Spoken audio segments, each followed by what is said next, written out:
Hey Tara, how are you? I am great. Hey, Miss Marilyn. Hey, everybody out there. How y'all Hi doing? everyone. Welcome. Welcome to everybody, new and old. I am Tara. And I'm Marilyn, and we are what? We're the The Solo Solo CEO. CEO. One day we're gonna get that in sync. Really. I'm We saying really are. we're working on our karaoke voices, Solo CEOs. Oh God, not Um, me. so welcome to everybody. For those of you, if you're first time visiting us, the Solo CEOs, we are a community for people who are building businesses by themselves. Um, our first principle is my work, my way. That Yes. means that we're building the kinds of businesses that fit the lives that we want, and we are serious about our business, which is why, Marilyn, this conversation is so critical because there's no way to have my work, my way if you cannot negotiate to get the things that you want. They don't even go together. Absolutely. Absolutely. And one thing that our speaker, who will be on shortly, is talking about is all the things that you negotiate. Not only are you negotiating your work, but you're negotiating your life. And when we talk about solopreneurism, we are talking about not just the work aspect, but also the life aspect. Because as Tara and I know, we started our businesses because we wanted to build the life that we were excited about and include work. So we don't live to work. We work to live. Mhm.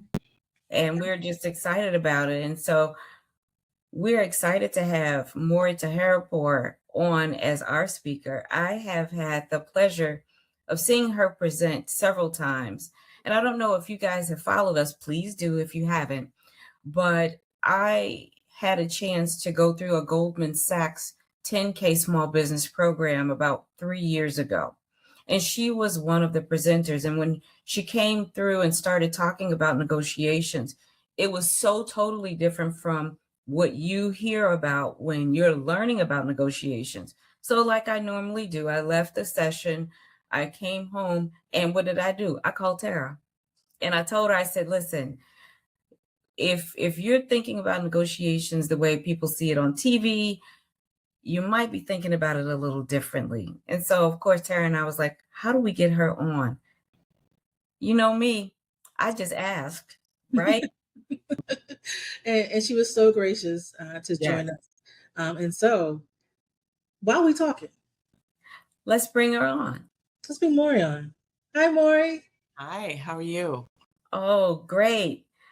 So let me just start out by saying thank you first for agreeing to share all of your golden nuggets with our audience. But one thing I want to also let everybody know is this lady is a champion. Maury has been traveling like crazy. Maury, did you end up going to New York after all today? I haven't quite decided. If I go, it'll be a 4-something p.m. flight, but I'm letting my spirit decide because my body is saying don't. But we'll You know what? That sounds so much like what a lot of solopreneurs have to battle. My body is saying, I don't know. And the spirit, well, we think we need to, but I appreciate you taking time out of your incredibly busy schedule to speak with us today.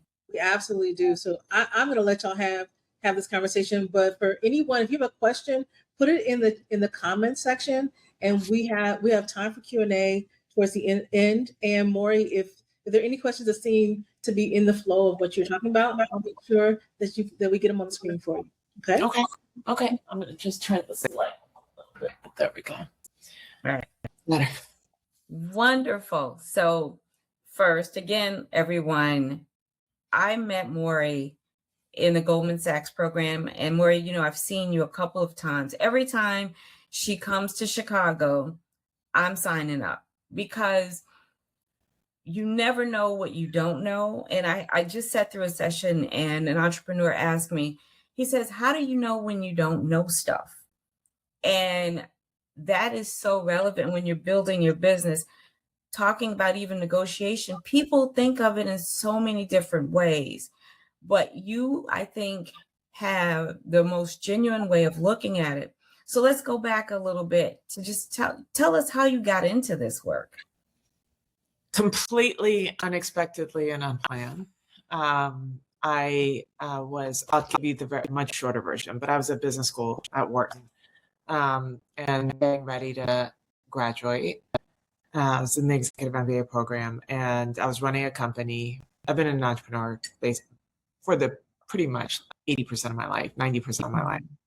And at that point, it was sort of like, you go through this program, you're completely mentally stimulated for 2 years, you meet these amazing people.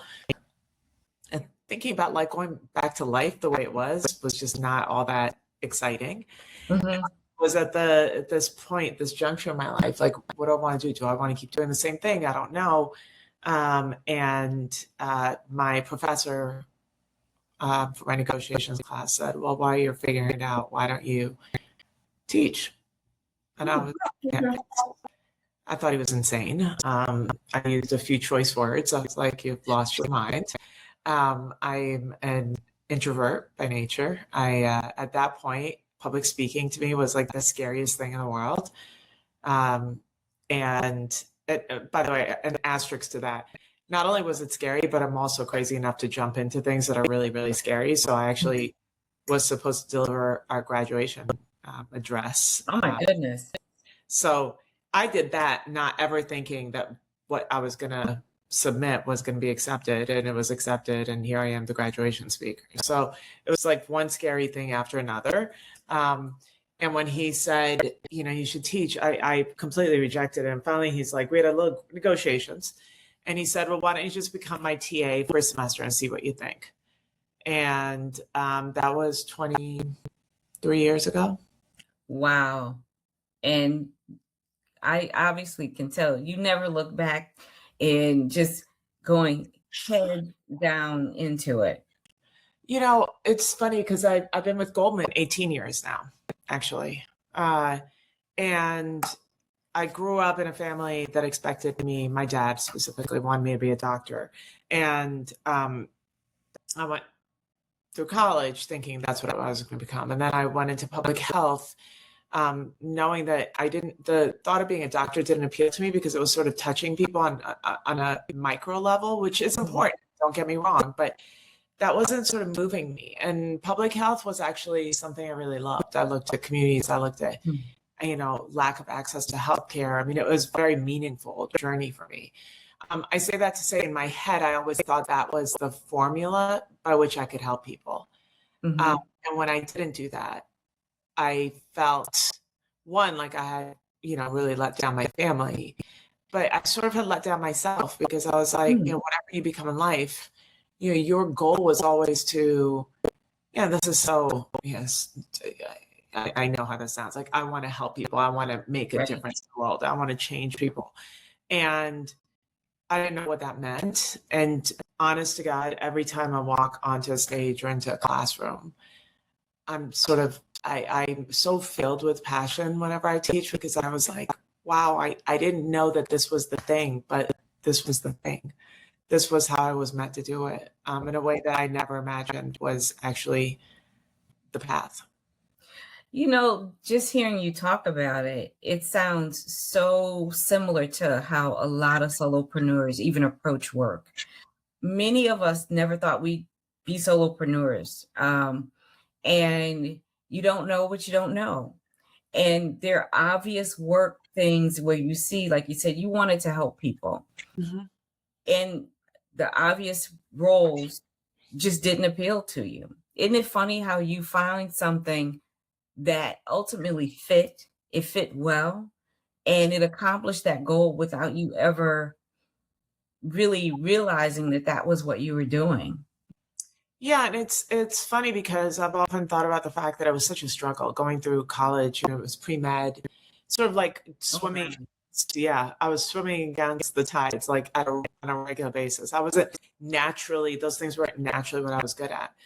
And I think a lot of times we mistake the fact that we're actually successful with having to be challenged and doing things that you're not naturally gifted in, or that you really enjoy. Or it's sort of like we have a society where it's like you have to work hard, even if that means it's against something that's your passion, in order for it to mean something. And here I am actually doing something that I think I not only I'm so in love with what I do, but I think as a result of it, I'm actually really good at it. You know what I mean? And I never thought that those two things would coexist, but one I think really drives the other because it's something that I'm so passionate about. I never take it for granted. And it's because it's something I'm so passionate about. I never think, oh, I've done this 100 times. I don't need to work hard at it. And it's like, I'm always working hard at it. I always want to be better. I always want to show up for my students a certain way. And I think it's driven by the fact that I love it so much. And I don't know if as entrepreneurs, we always see it that way. It almost seems like if you don't work hard and almost to the point where it's punitive, that's not really success. Because I think we're so hard on ourselves. Yeah.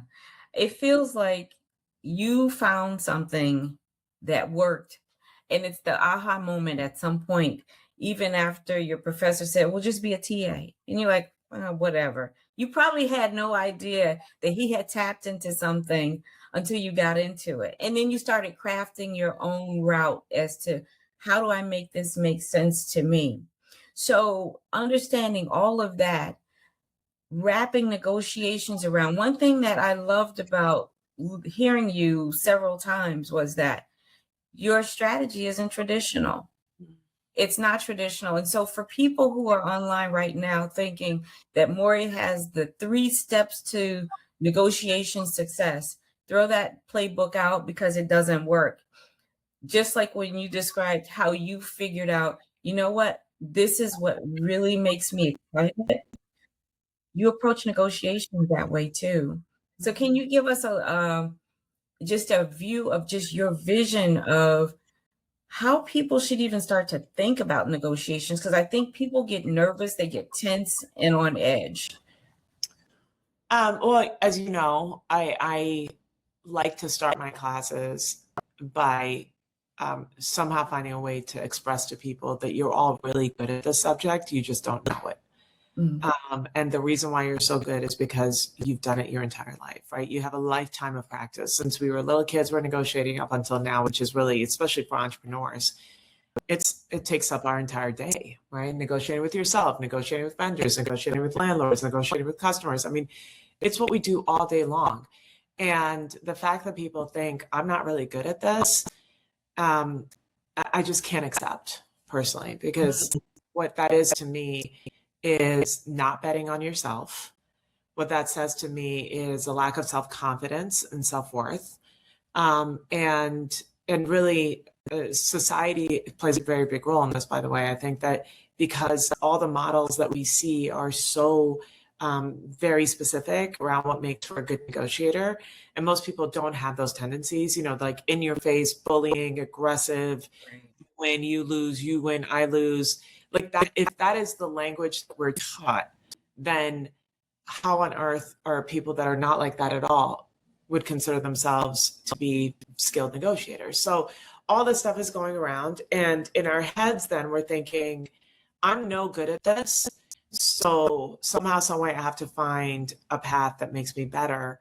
But usually that path includes what you just described, which is let me pick up the book that tells me the 3 C's of negotiations, or the 5 things I have to memorize, or the 6 things I have to always say. And the truth is that, first of all, I don't think that works. And second of all, I just look at my own life, even being where I am today and teaching. The day I actually, let's talk about the first negotiations, which was me saying okay to teaching in the first place. Right. One of my biggest philosophies now is, what's the worst that can happen? What's the worst that can happen? Which is part of what I teach in class, which is, you know, it's your regret of not asking is a whole lot worse than had you asked and you got no as an answer, right? That churning in our heads of the what ifs and what could have beens and all the rest of it, like, stop it. Just ask and you'll deal with the consequences. And it's never as bad as we think. But the other part of that is that when I started teaching, it wasn't easy at the beginning, but when I thought to myself, I'm not really even enjoying myself. I want to do this the way I believe I should do this, which is really a reflection of my own life. And the minute I changed that and thought about it from the perspective of trusting myself, trusting my gut, feeling more empowered, feeling centered, that's when everything sort of changed. And that's why I teach the way I do, because I think it all starts with your own self, right? Start your own self-esteem, the way you talk to yourself, the way you treat yourself, the love that you give to yourself. And when those things are in play, then everything else takes care of itself, because nothing is scripted. Life is not a performance. And the freedom to show up in authenticity and in your power, I think it's unmatched. And I think that's absolutely the formula to success. Nothing else works. That's interesting, because you challenge the idea that negotiations should feel aggressive. So why do so many accomplished people feel like they have to put on a suit of armor? I mean, like literally every day, people feel like, all right, I'm going to battle. Yeah. Why do you think that's the case? Well, I should say this. There are people who are aggressive negotiators, or far more sort of kind of like that in your face, like really so that hard veneer, if you will, to negotiations. And they're very successful. But I would say that that's probably because that's who they are. Okay. When it works, that's who they are. And it makes for successful negotiations, because what they're doing essentially is they're negotiating from their own values, like from their authentic self. So I don't want to say that there's no room for that. There are perfectly successful negotiators that are that way. But then my whole argument is, but there's also really great negotiators that are completely unlike that. They're empathetic, and they are far more concerned with both people doing well as opposed to just themselves. Winning means something different to those people. And then there's everybody in between. So when that is the case, and I could give you an example of both extremes, and I could give you a ton of examples of everybody in the middle. And if that's the case, what that tells me is that this isn't formulaic. This isn't you trying to be something that you're not. This is you being more of who you are. And because of that, staying very present in the conversations, being very true to yourself, and back to sort of why this is very specific to entrepreneurs. Look, we have chosen a path most people don't choose. Yeah. That's the first thing. Second thing is, let's just look at the last 10 years. If this isn't challenging, I don't know what is. Like, I mean, there's no reprieve from it. It's one thing after another, after another, after another. First, there's the pandemic, then there's tariffs, then there's wars, then like literally, what have we not had to address as entrepreneurs? And so when that is your constant state of being in this chaos that you're trying to make it through and be successful and not just survive, but to thrive, there's a part of us that hardens as a result of it, right? Like there is that armor that comes up, because for most of us, at least, there's not, like, failure is not an option. And so when failure is not an option, you toughen, right? And so some of that, like, let me take that into the negotiation space, is very reminiscent of how you're approaching your everyday, which is, I'm stronger, I can take this on, hard charging, you can't get me down, you can't bring me down, I am not going to fail. That starts showing up in all different parts of our lives, and thus even in the way we're approaching negotiations. So when you're teaching, and we have a question also, from Brian. Let me just ask this, where he says negotiations I'm regularly in are not, let's see, I don't have my glasses, are not confrontation, more collaborative. However, it's always a question of value. For example, my work, my way save my clients millions, literally.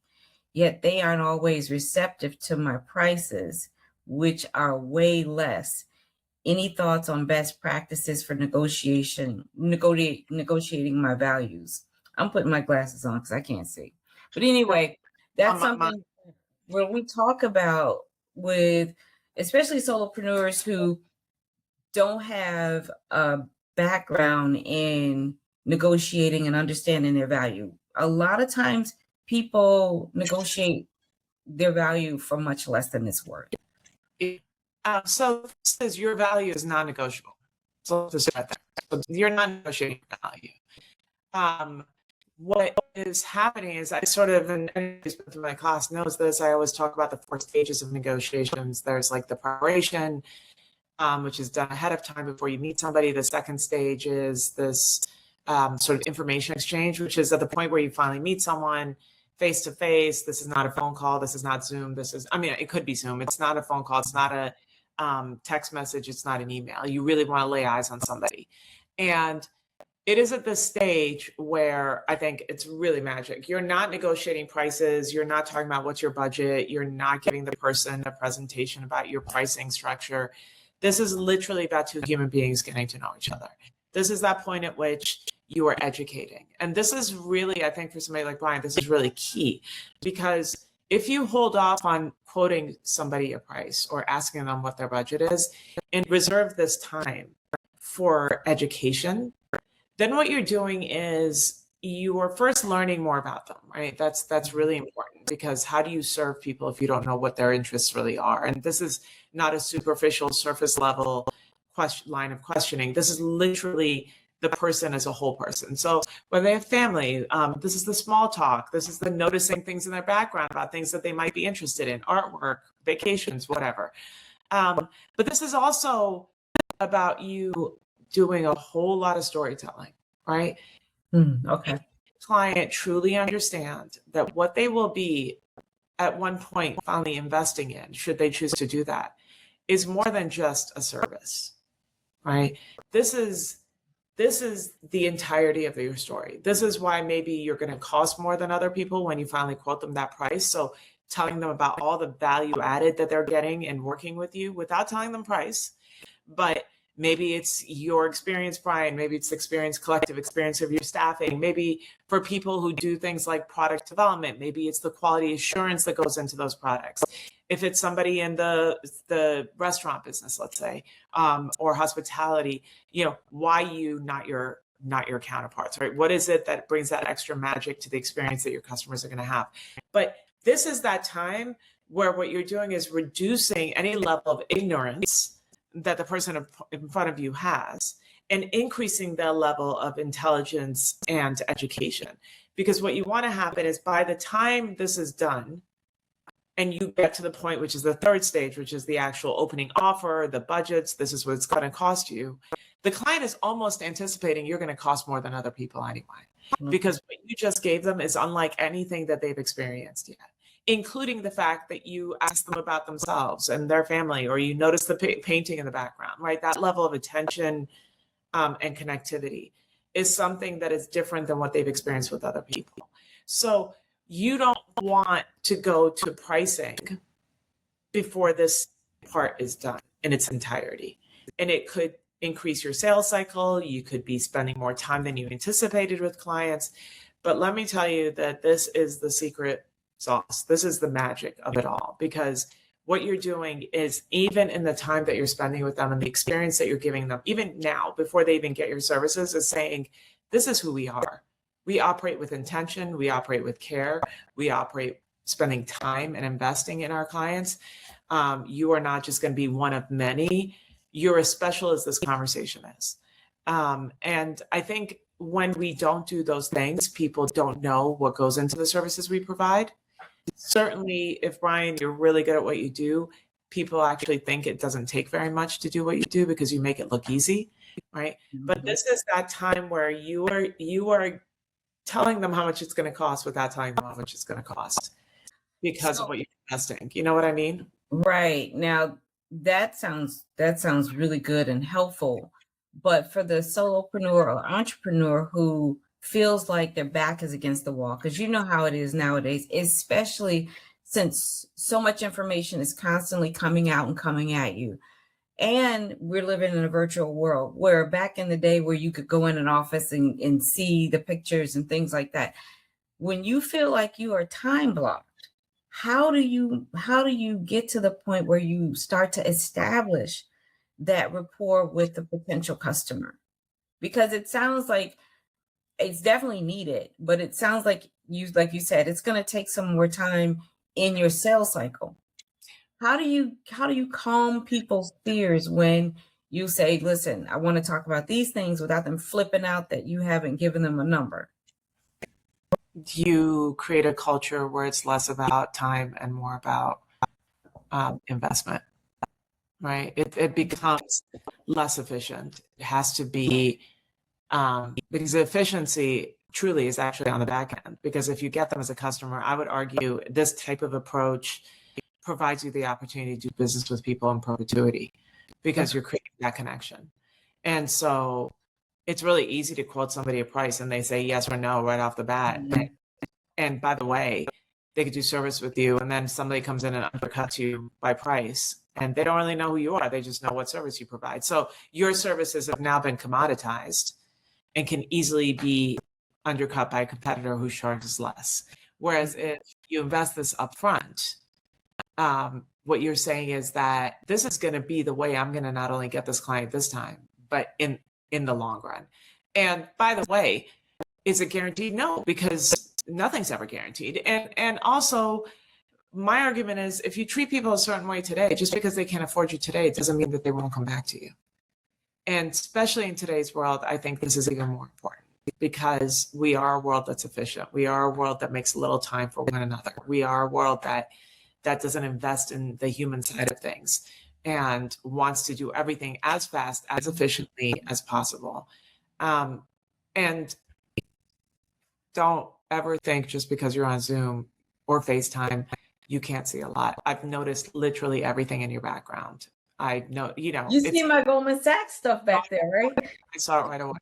And the beautiful art, but there is, if you want to pay attention to people, you will pay attention to people. And whether it's on FaceTime or Zoom or whatever else, like that is more about an intentional approach than it is about time. Understood. And that makes sense. And I have another question that came through. It's funny because not only are we getting questions online, but people seem to think that I look at my phone when I'm talking to you. But the question is fair. And this is very reflective of a lot of us, where you're so excited to get a client. You tend to over deliver based off of what you priced for. So then how do you go back? Not to say that you are trying to change the price, but how do you go back to retrofit that if you want to continue to work with the client?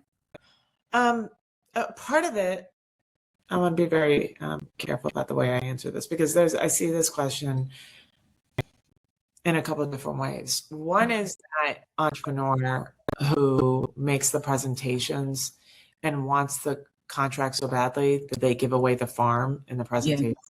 Yeah. Mm-hmm. And then at that point, it's like, do they even need you? You just gave them all the answers.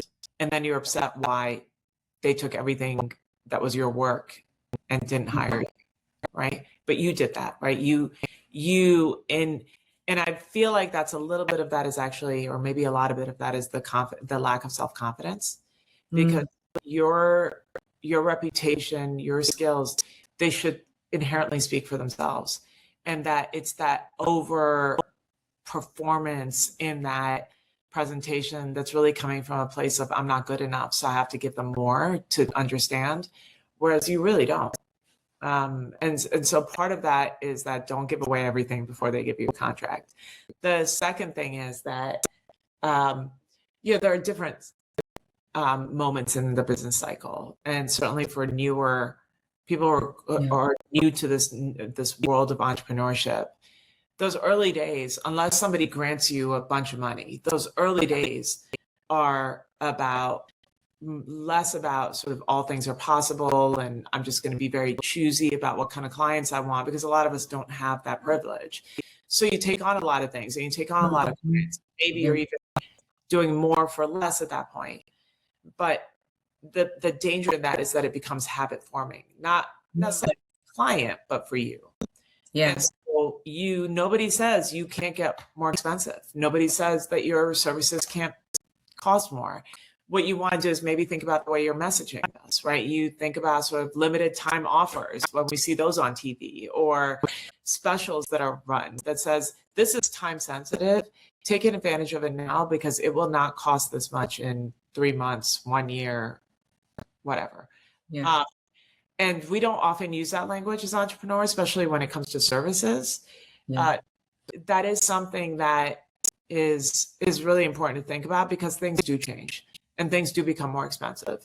And it does give a sense of urgency. Sign up for it now. Now, I'm not necessarily a marketing expert, but I would tell you about sort of a mindset in negotiations is such that take advantage of this today. This may not be here tomorrow, and it gives you sort of added leverage from a respect of time and decision making.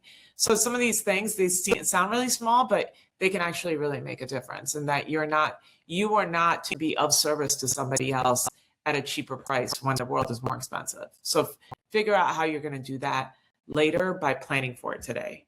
Over messaging is always better than under messaging. People don't want to just think something's more expensive for no reason.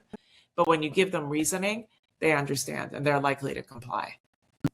So something, I like the way you're phrasing it. And when I think about us as a solopreneur going in, trying to do the negotiations, and you bring in yourself, that's going to go right into your book, because you do talk a lot about bringing yourself. Can you explain to our audience really what that means? Because to your point, when you first start out, it might not be as easy for you to price yourself a certain way, but when you're in there long enough, you can change. Also, what's important to know is people change over time. Mhm.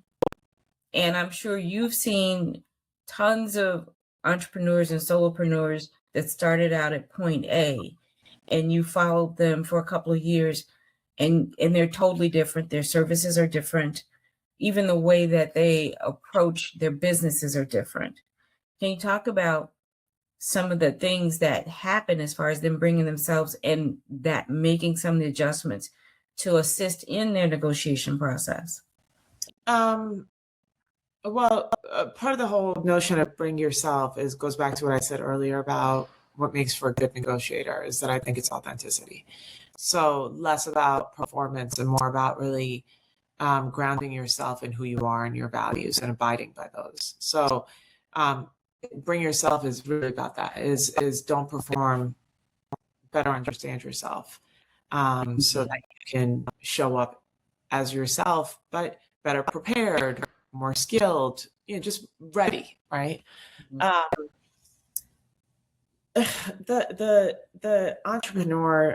entrepreneurial journey is so interesting. Now I've had the great privilege of teaching over probably 12,000 people in this program alone, the Goldman Sachs program.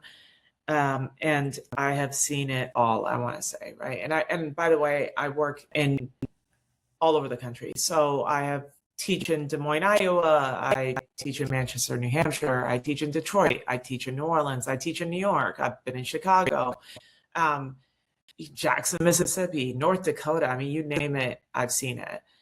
And the tie that binds everyone is, especially when it comes to negotiations, is how much we undercut ourselves by questioning our own value and our own ability. And as sad as that makes me, it's also very familiar to me, because that's who I've been most of my career. And the beauty of this is that that's something you can actually change, right?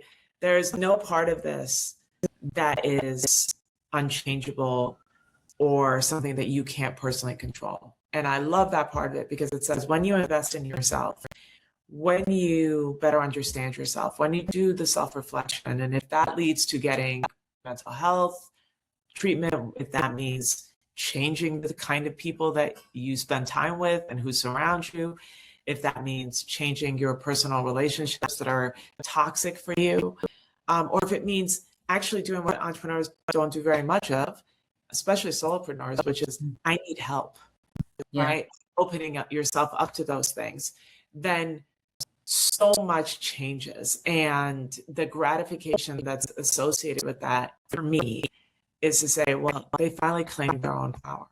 They finally believe in themselves. And even with the whole asking for help, which is, what I struggle with all the time, it is not the fact that I don't think I can do it, because I always have. It's the fact that I'm thoroughly exhausted, and also I am keeping myself from doing the bigger things that can take me to the next level. So asking for help when it comes from a position of value and strength is that I know I'm better than this. So to get there, I need the support so I can launch myself into the stratosphere. And so I think that this notion of knowing yourself fully and understanding who you are and why you're so powerful and why you were meant for more and why you should ask and why you belong at that table, why that's so important and why you should bring your authentic self to your conversations and your life, is that I truly wholeheartedly believe that there's something bigger and greater waiting for all of us. And it's our own selves that we get in our own way. And when we change those things, then all things change. And that's why these things are so connected, the authenticity with the values, with the decision-making, with the negotiations. It's all sort of, it all springs from this place of you are worthy. And when you realize that, then all things will change for you. That is amazing. And I truly believe that as well. But to your point about people not valuing themselves and then their pricing reflects that. But if some people that's listening to us today, Mori, let's be clear. Some of them are exhausted. Like you said, everybody's getting barraged with so much information, overstimulation, and you just don't know what direction to go. With all of that, what's the one or two things that you would say, listen, starting next week, do these things? Because some people need directives. Yeah. I'm going to go real sort of the health out for you first. So we'll go to physical, then we'll go to mental and emotional, because I think that's the most important. I think that without our physical health, we are not able to do anything, right? And working more when you're tired, not getting sleep when you're exhausted, not getting some movement when your bones hurt, not eating well because you're in a rush always, not sort of scoping that time out for yourself where you're like, let me get some things that are healthy in my refrigerator, because if I'm sitting at my desk this entire time, I need to be able to snack on something that's going to give me nutrition. I paid the price deeply for that. And I have, I live with MS. This is no secret to anybody who's read my book. I was diagnosed in 2010. It was maybe the hardest point in my life from a business perspective, an entrepreneurial perspective, where I was applying for these major grants. It was like I was in survival mode to the extreme, to the point where I was like, I don't have time to be sick. Yeah. Oh, I know my hands are numb, but until I actually went to a luncheon where I couldn't pick up my silverware, I was like, I don't have time for this. Who has time to go to the hospital? Like, it'll be fine, right? And it wasn't fine. And if you don't take time for your health and well-being, you cannot out-negotiate that. You cannot out-prepare that. You can't. Like that's your body is sort of the center of it all. It's what gives you energy to do more. It gives you energy to sustain yourself, your business when things are really bad. It all starts there, right? And then that connects to your mental health, your emotional health. Like all these things are connected. Nothing lives in its own box. So my first piece of advice is, if you have to negotiate with yourself, do it, but make time for your physical health first. And whether that means, if you're always at your desk, what that means, 10 minutes in the morning, 10 minutes in the afternoon, just to get some movement, do that. You'd be amazed how little it takes to see a dramatic difference, right? That's the first thing. The second thing is this moment of self-reflection. The reason I don't do the whole prescriptive, you gotta, do this, say this, always, you have to find your own way. But if you find a moment in your days, every day, to really do that self-check-in and say to yourself, am I where I want to be? What did I not do today that was really important? Why didn't I do that today, right?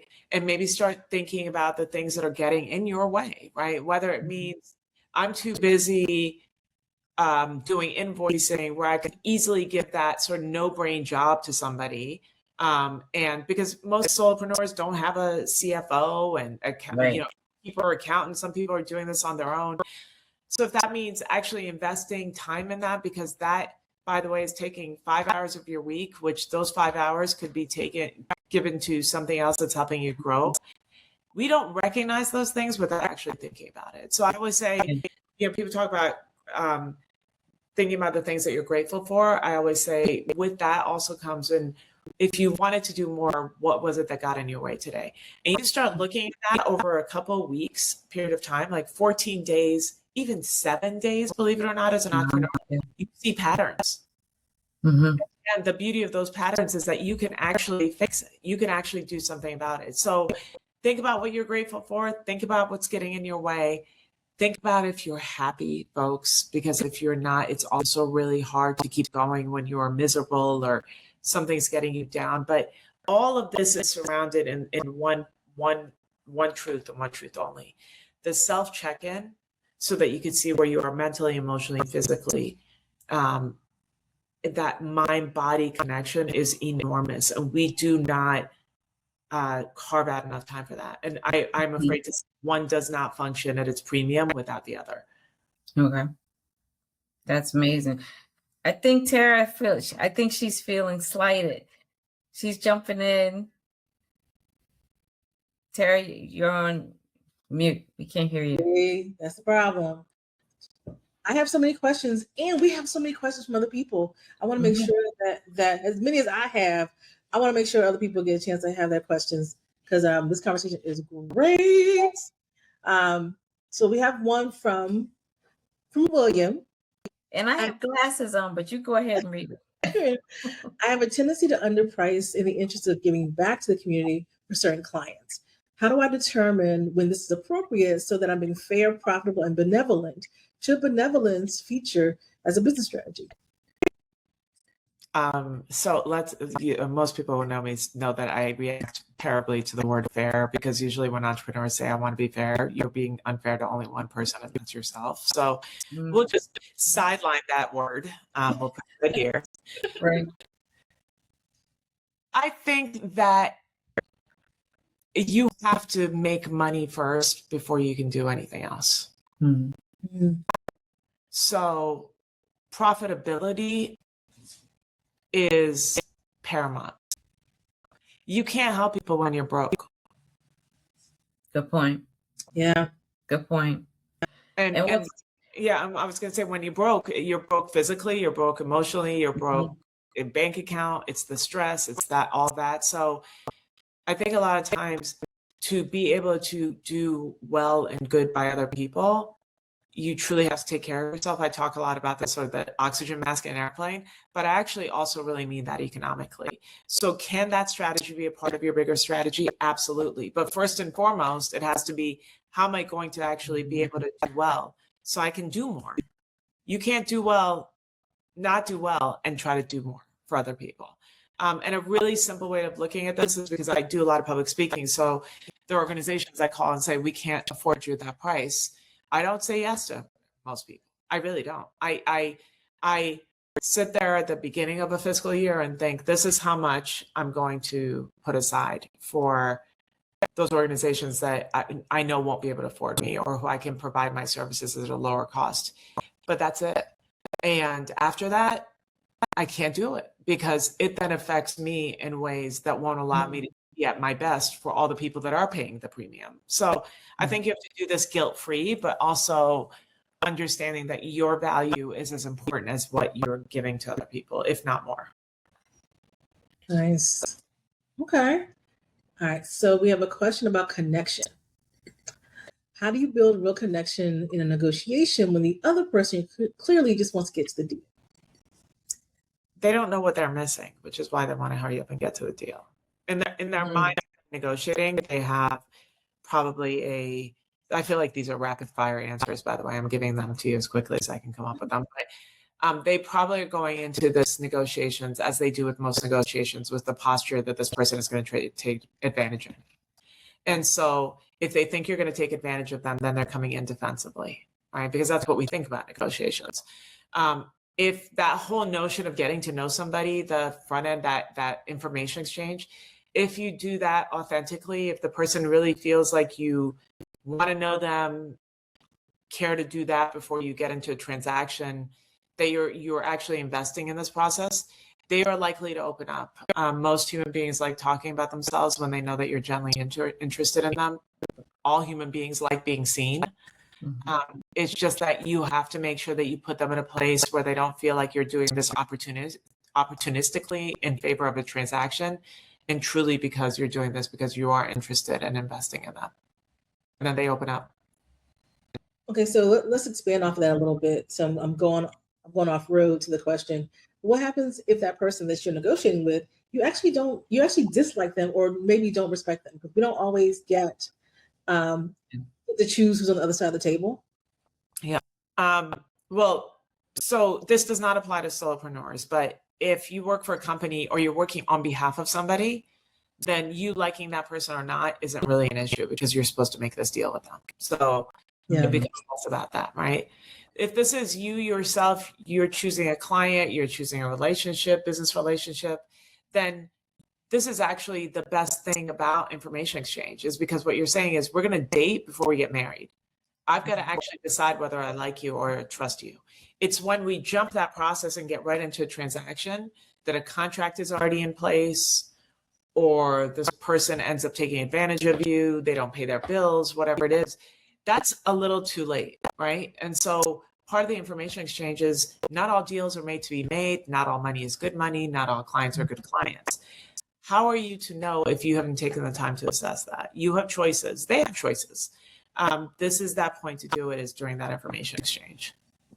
Now, something that you said, the part about dating before getting married and not really knowing people, sometimes you do know the person and you start, because as solopreneurs, we tend to lean heavy on referrals.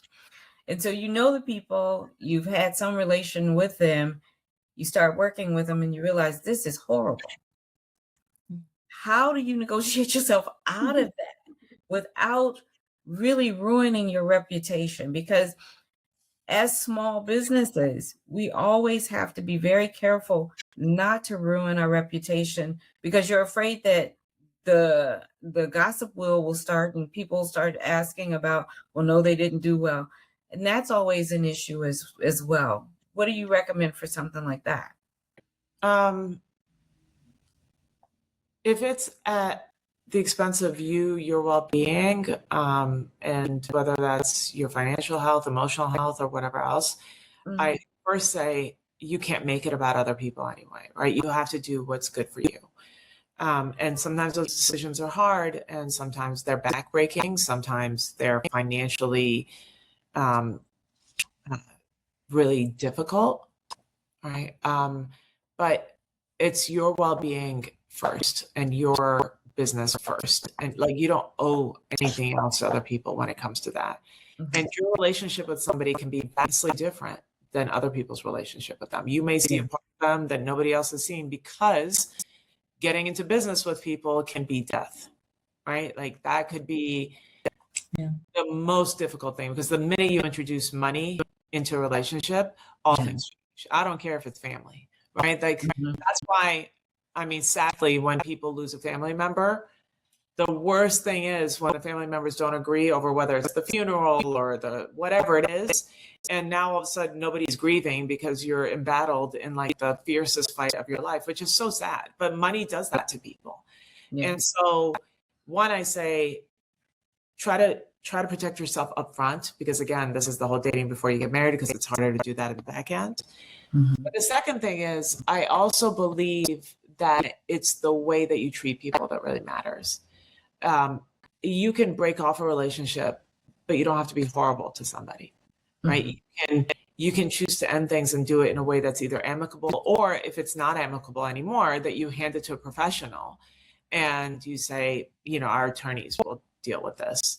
But I always treat people in the way that I want to be treated, so that in the back end, if somebody says this didn't work out, they can't say, and Mori was the most horrible person I've ever met in my life.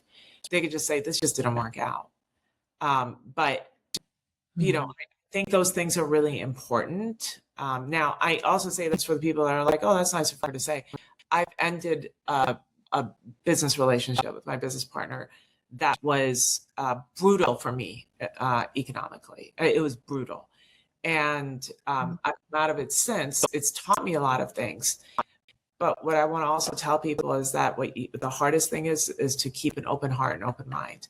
Because what you don't want to do is make people that come after those things responsible for the bad experience that you had with one person or with two people, because you never know what doors are supposed to open for you. And you never really understand why something went badly. Maybe it was to teach you how to be better the next time around, or how to know better. I've learned a lot. I know what mistakes not to make. But I sure as heck would have lost a lot of opportunities if I didn't keep my mind open to what the future is supposed to bring for me. Interesting. Yeah, Kristen has a good question, and I can summarize it because it's the other side of what you're just talking about, which is being kind to other people. It's about being kind to myself, right? So if I fully buy into the fact that I need to show up authentically, I need to know my value. There are those of us that spend years shrinking ourselves and feeling imposter syndrome. So what do you believe is the first real step towards reclaiming that power and fully walking in so that we can negotiate well for within our own lives, ourselves, and even in our businesses? Yeah, there's so much. Because, there's so much, because it's like I always say, like, you don't go to a drugstore and buy a pill that, basically deals with imposter syndrome, right? Like, you no longer have it because you took this medication. It is a lifelong journey. And largely because it comes from experiences that have left an indelible mark on us, right? So whether it's childhood trauma, whether it's a divorce, whatever it is, right?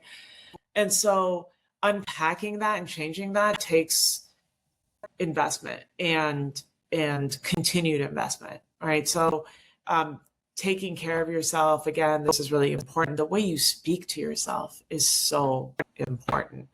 But I always thought, for me at least, the practice of giving myself credit for that which I've accomplished was really important, because I used to always say things like, "Oh, I was really lucky," or "Oh, this person was so kind to me. I'm so grateful for the opportunities that I was given," and "Oh, I'm so," like everything, all the words I said were attributing where I was going to other people and their grace and what they gave me, as opposed to what I did to earn those things from those people and what I did to earn those opportunities on my own terms.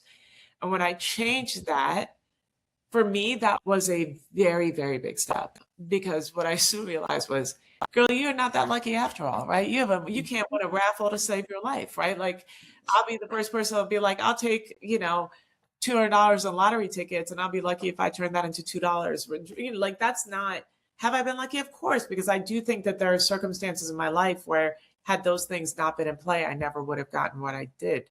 But I also realized that it was my hard work, my perseverance, my desire to push forward, because I knew that, again, failure was not a choice, that grit has gotten me to where I am, and the desire to be excellent and the desire to do better always.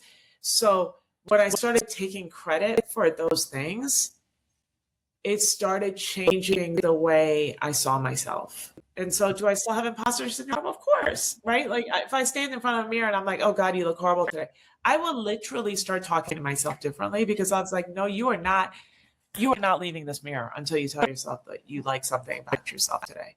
And I'll stand there for, I am not even exaggerating, it could take me 30 minutes, because I go first through the list of, "Oh, I feel fat," "Oh, my hair is this," "Oh, my face is that," until I get to the point where I'm like, "Girl, you look good." And then I'll walk away, right? Because I have to change the way I see myself before the world changes how it sees me. Yeah. And that's really, really important. So take credit. I don't care if at the end of the day you start writing down the 3 things that you accomplished that day that you're happy about, even if it's the smallest thing, right? I got out of bed 20 minutes earlier than I usually do. that is going down as an accomplishment today, right? So write those things down. What becomes a really great practice is that you start looking back on these things that you've journaled, and you realize that the architect of your life is you, and that not somebody else, and that you are worthy of a different conversation with yourself and choosing different words for yourself. And then everything changes, because now you're attracting that kind of a relationship with people and that kind of love and grace from people, because you had it for yourself first.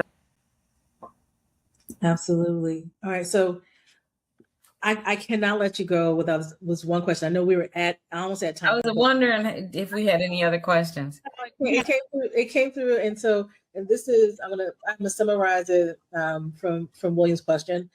AI is now, for those of us, even service providers, like it now is a competitor in everybody's mind, even if they don't know how to use AI. And so, do you have any words of wisdom or anything that you suggest us changing in our negotiations? As when people are saying, I could do this with AI and $12.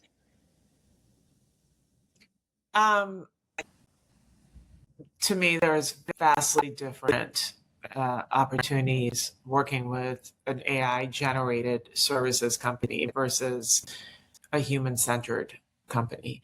I don't think anything replaces this. I don't care what anybody says, right? Like, I am never, are there whole negotiations models for people now in AI? Absolutely. Have I felt for half a second that it's of risk to who I am and my career? Absolutely not.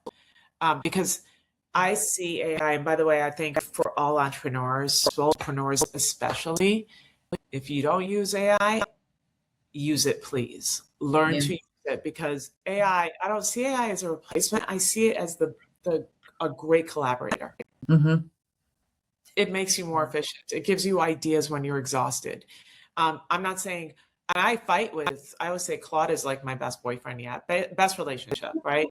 We fight, but then we apologize. We get things right. I question it. Like, it's a whole thing.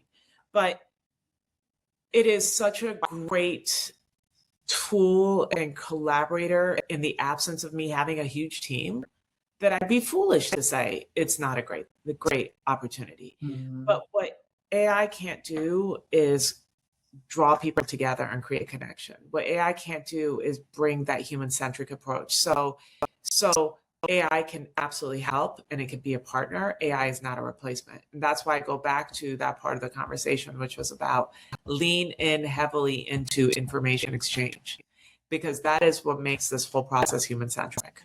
The transaction can be AI generated, a contract can be written online, and you can just send it for a signature. What you can't replace is this, folks. And I think in a world that's becoming increasingly isolated, in a world that is probably terrifying for most entrepreneurs, because gone are the days where we could be like, here's my 10-year plan. Now we're lucky to have a 10-month plan, right? Before the world completely changes.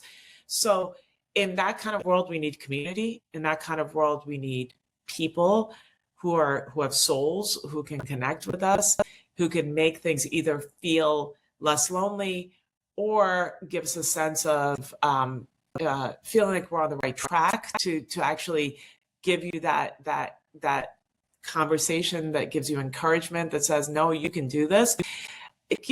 Claude can say that to me all day long. I'd be like, thanks, but no thanks, right? Right.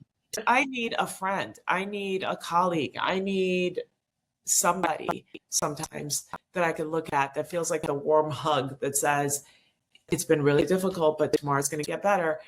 That you can't replace that. So AI beneficial, AI replacement, absolutely. I don't believe it. Absolutely not.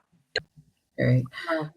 Well, Mori, we are at time, and I can't say thank you enough. But one thing I will say, based off of all the things that you're talking about, and we do talk about the importance of community, is that we welcome you into our community. Thank you with all of your wisdom and just thoughts. We also want to invite everyone, because I'm already on LinkedIn. I get your newsletters, which are so helpful.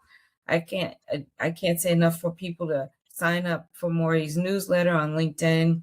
You will be able to easily navigate it, but also you'll be thankful that you got it, as well as her book.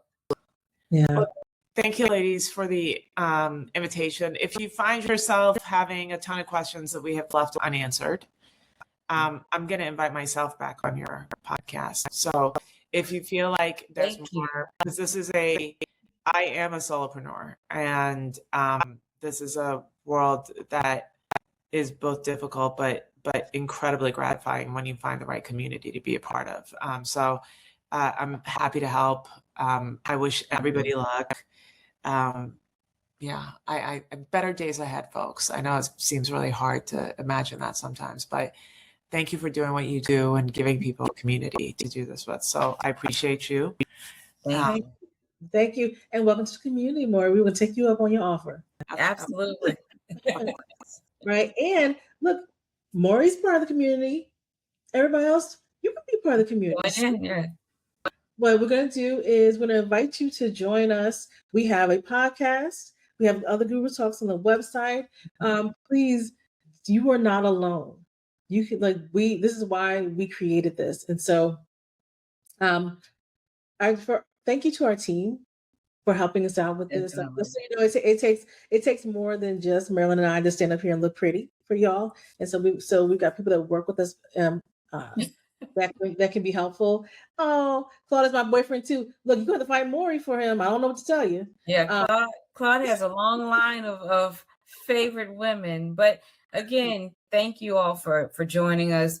And please continue to follow us. Tell your friends about the Solo CEOs. Check us out: Facebook, LinkedIn, Instagram, YouTube. We are on all the things. All the places. Join the community, sign up, and you will get as many correspondences that we can share out with you. But most importantly, we want to be able to support each other, because it's those days where you sit as a solopreneur, you sit in your office and you try and figure out, okay, what's the next step? You may not know the next step, but I bet you there's somebody in the community that can help you figure it out. So thank you again. Thank you for coming and happy negotiating. Yes. Bye.